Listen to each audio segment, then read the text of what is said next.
Assalamualaikum warahmatullahi wabarakatuh. Alhamdulillahirabbil alamin. Wassalatu wassalamu ala asrofil anbiya'i wal mursalin wa ala alihi washabihi ajma'in amma ba'du.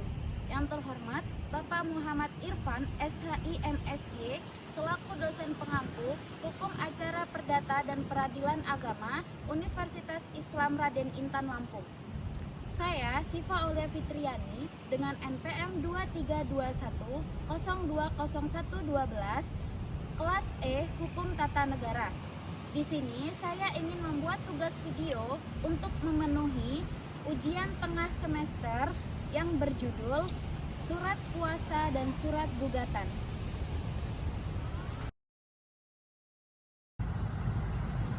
Yang pertama, pengertian surat kuasa.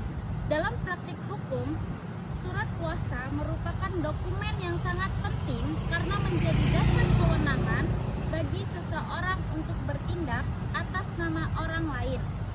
Pasal 1792 KUHP Perdata menyebutkan, pemberian kuasa adalah suatu persetujuan yang berisi pemberian kekuasaan dari seseorang kepada orang lain yang menerimanya untuk atas nama pemberi kuasa menyelenggarakan suatu urusan.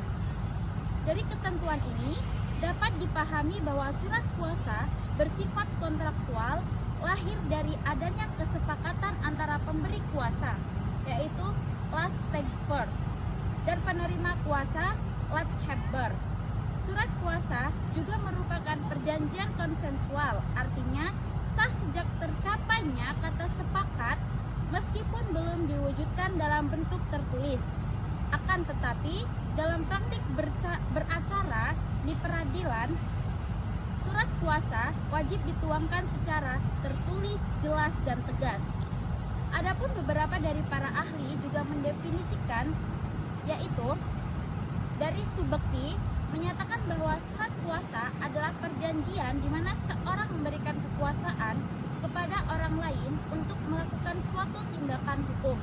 Dan dari Abdul Qadir Muhammad menegaskan surat kuasa merupakan instrumen hukum yang lahir dari kepercayaan sehingga hanya berlaku sejauh penerima kuasa menjalankan kewenangan yang diberikan. Dengan demikian, surat kuasa dapat dimaknai sebagai dokumen hukum yang berfungsi memberikan legal standing kepada pihak lain untuk mewakili kepentingan pemberi kuasa dalam urusan hukum tertentu. Pengertian gugatan. Secara etimologis, kata gugatan berasal dari kata dasar gugat yang berarti menuntut, mempersoalkan, atau meminta pertanggungjawaban. Dalam konteks hukum, gugatan adalah tindakan hukum yang diajukan oleh seseorang, yaitu penggugat, kepada pengadilan untuk menuntut hak atau kepentingannya yang dianggap dilanggar oleh pihak lain, yaitu tergugat. Gugatan merupakan pintu awal dalam proses peradilan perdata karena tanpa adanya gugatan, hakim tidak dapat memeriksa maupun memutus suatu perkara.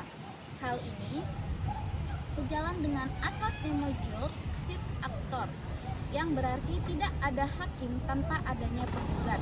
Dengan kata lain, pengadilan tidak dapat bertindak aktif tanpa adanya permohonan atau tuntutan dari pihak yang berkepentingan.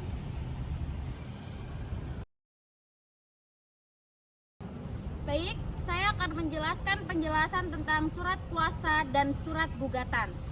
Surat kuasa.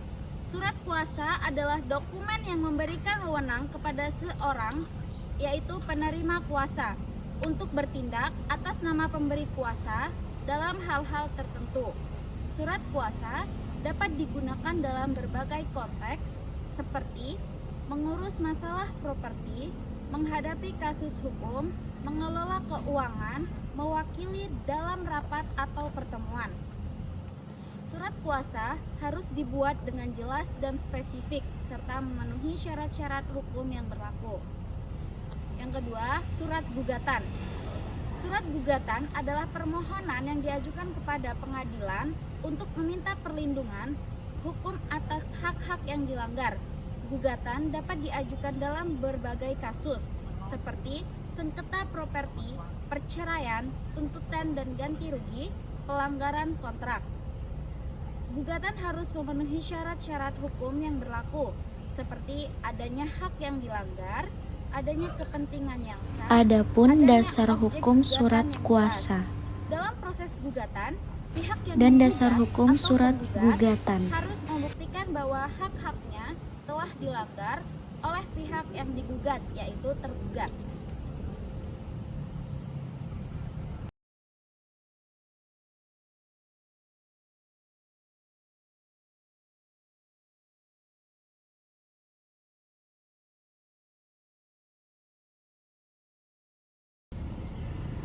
Baik, yang terakhir ada kesimpulan.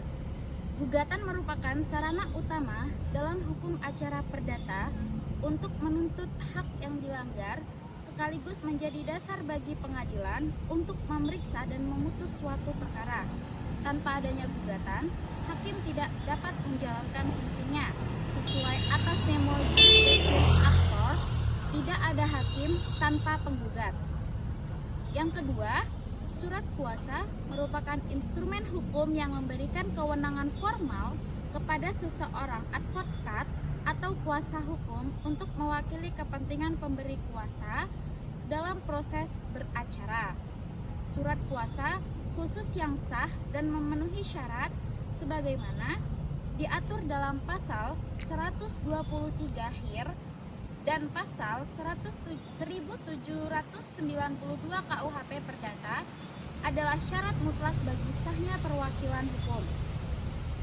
Yang ketiga, hubungan antara surat kuasa dan gugatan adalah hubungan yang bersifat simbiotik dan saling melengkapi. Gugatan menjadi aspek substansial dalam menuntut hak, sementara surat kuasa menjadi dasar formal agar gugatan dapat diajukan oleh kuasa hukum. Ketiadaan salah satunya akan mengakibatkan proses hukum menjadi cacat, formil, dan berpotensi dinyatakan tidak dapat diterima, yaitu niet overkill vervolg oleh hakim. Yang terakhir, keberadaan surat kuasa dalam gugatan tidak hanya memperkuat legitimasi hukum kuasa, tetapi juga mencerminkan asas kepentingan hukum, keadilan, dan perlindungan hak yang dijamin oleh pasal 28D ayat 1 Undang-Undang 1945. Dengan kata lain, surat kuasa dan gugatan bersama-sama merupakan pilar penting dalam menjamin tercapainya tujuan hukum. Baik, mungkin hanya itu yang dapat saya sampaikan. Kurang dan lebihnya saya mohon maaf. Kepada Allah saya mohon ampun.